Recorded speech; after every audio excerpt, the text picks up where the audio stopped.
yang nggak masuk? Ada itu. Siapa? Robi. Oke, mana katanya? Nggak tahu. Baik, sebelum kita belajar, kita baca basmalah dulu ya bersama-sama. Bismillahirrahmanirrahim. Oke. Baik, murid-murid, ada yang sudah belajar tentang materi yang akan kita pelajari untuk hari ini? Belum. Tapi pasti sudah tahu ya mau belajar apa? Iya. Apa? Tentang dinamika kependudukan Indonesia. Oke, dinamika penduduk. Ada yang tahu apa itu dinamika penduduk? Belum? Baik, Ibu yang akan jelaskan ya. Jadi dinamika penduduk itu adalah suatu tingkat kuantitas penduduk, entah itu dilihat dari angka kelahiran, kematian, dan juga komposisi penduduk, perpindahan penduduk dan semacamnya.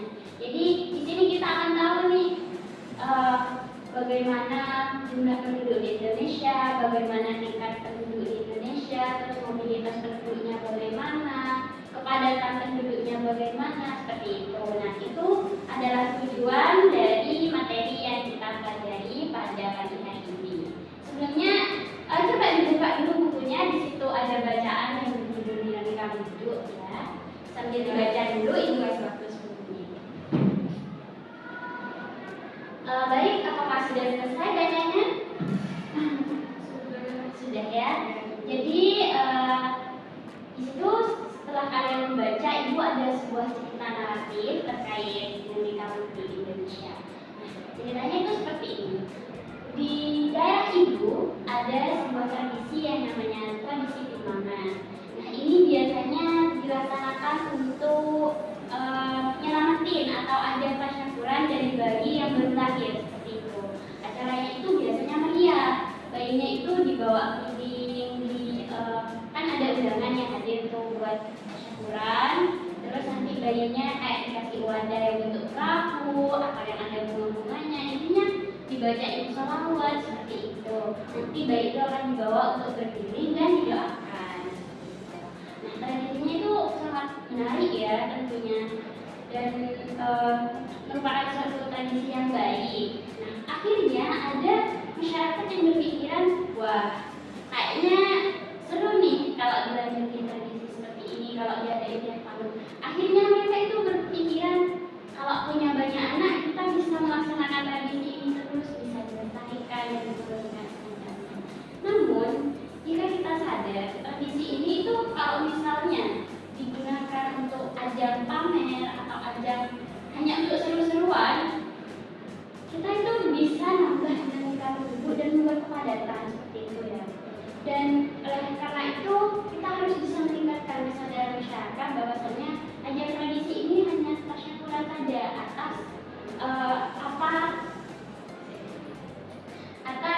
bayi yang sudah dilahirkan. Bukan berarti kita harus banyak anak nih, gitu ya.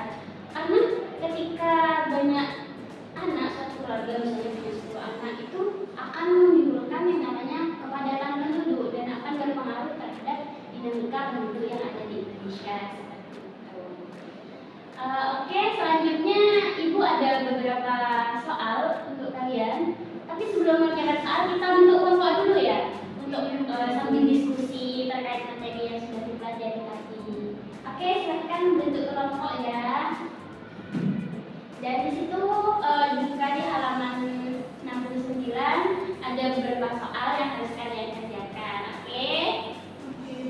Ya? Oke, terima kasih. Selamat mengerjakan. Oke, sudah ya tugasnya. Oke, Ibu lihat. Oke, bagus. Semua pertanyaannya sudah dijawab. Ada kesulitan? Kalian sudah paham ya apa itu dinamika penduduk dan juga hal-hal yang harus kita pelajari dalam dinamika penduduk. Berarti kalian sudah dapat ya ilmunya. Untuk kesimpulannya sendiri nanti akan disampaikan. Ayo balik dulu ke tempatnya masing-masing. Mungkin hanya itu saja ya kegiatan pembelajaran kita pagi ini. Ibu akan menyampaikan kesimpulannya. Jadi kesimpulannya itu dinamika penduduk ini merupakan suatu yang mempelajari tentang kuantitas penduduk, jumlah penduduk, persebaran penduduk, mobilitas penduduk, kepadatan dan sebagainya. Jadi di sini kita dapat mengetahui bagaimana jumlah penduduk di Indonesia serta apa sih yang harus kita lakukan agar tidak terjadi kepadatan seperti itu. Mungkin hanya itu saja dari Ibu untuk pembelajaran kita pada hari ini. Semoga apa yang kita pelajari menjadi ilmu yang barokah ya, Hadirin. Amin. Ya baik, hanya itu saja. Cukup sekian. Assalamualaikum warahmatullahi wabarakatuh. Ya, barang-barangnya bisa diberesin ya. Ini jalan, buat terima kasih.